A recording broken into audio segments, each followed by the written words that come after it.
2009년 1월에 만들어진 비트코인이 현실에서 최초로 사용된 것은 2010년 5월 22일 1만 비트코인으로 피자 2판이 거래된 것으로 알려져 있습니다. 코인 업계에서는 매년 5월 22일을 피자데이로 부르며 기념하고 있습니다. 당시의 시세를 우리 돈으로 계산하면 1비트코인은 약 2.7원입니다.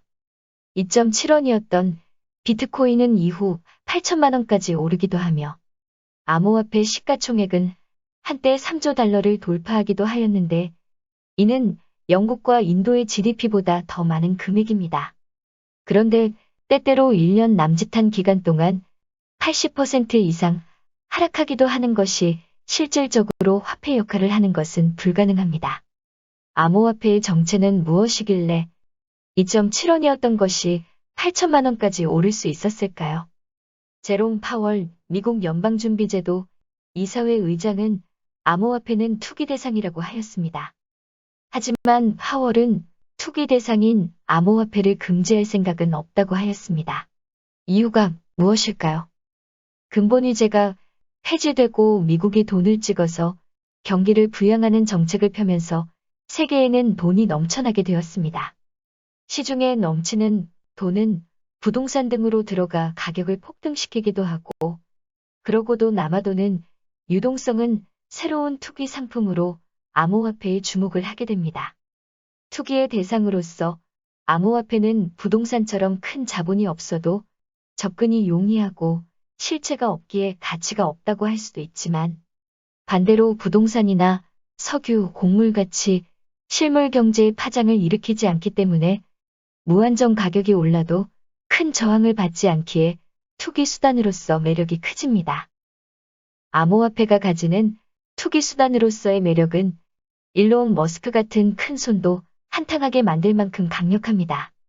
조막손들의 투기의 대상이었던 암호화폐는 일론 머스크 같은 큰 손도 끌어들임으로써 결과론적으로 실물 경제의 인플레이션을 줄여주는 역할도 동시에 하게 됩니다. 파월은 암호화폐가 실물 경제의 인플레이션을 줄여주는 기능을 하고 있음을 인지하였기 때문에 암호화폐가 투기의 대상이지만 금지하지 않겠다고 하였을 가능성이 높습니다.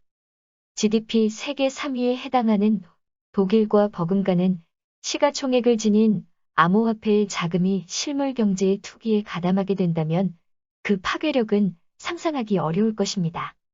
바로 이 점 때문에 파월을 비롯한 각국의 통화정책 책임자들이 암호화폐의 부정적인 입장을 밝히면서도 적극적으로 규제를 하지 않는 것입니다. 그렇다면 암호화폐의 미래는 어떻게 될까요? 인류에게 도박이나 투기의 역사는 유구합니다.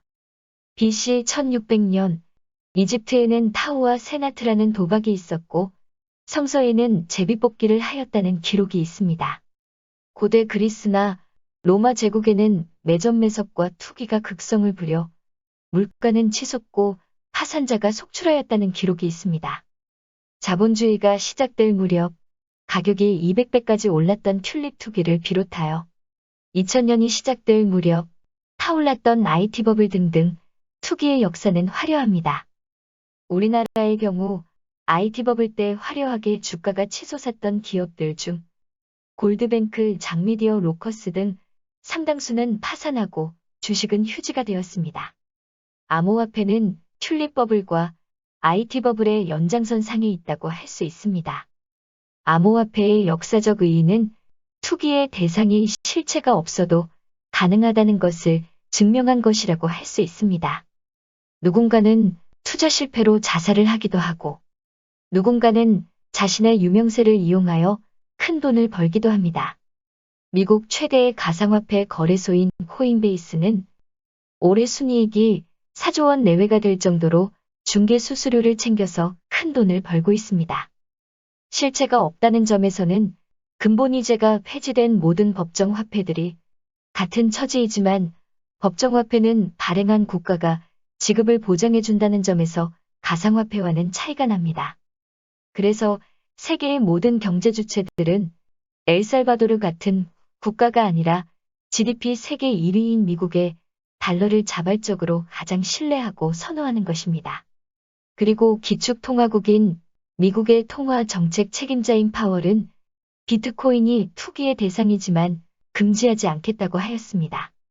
이제 암호화폐에게 가장 위협이 되는 것은 각국 정부의 규제가 아니라 암호화폐를 대신할 수 있는 더욱 매력적인 새로운 투기 상품의 등장입니다. 현재 가장 핫하게 성장하고 있는 상품은 NFT입니다. 비플의 첫 5,000일은 하나로 약 780억 원에 팔렸고 크립토펑크 샵7523은 약 130억 원에 팔렸습니다.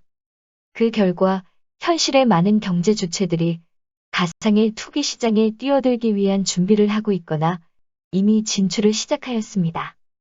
NFT는 암호화폐처럼 블록체인 기술을 이용하고 있지만 암호화폐와는 상품의 성격이 다릅니다. NFT가 상품으로서 가지는 성격과 투기의 대상으로서 암호화폐만큼 성장할 수 있을지에 대해서는 다음 기회에 올리도록 하겠습니다.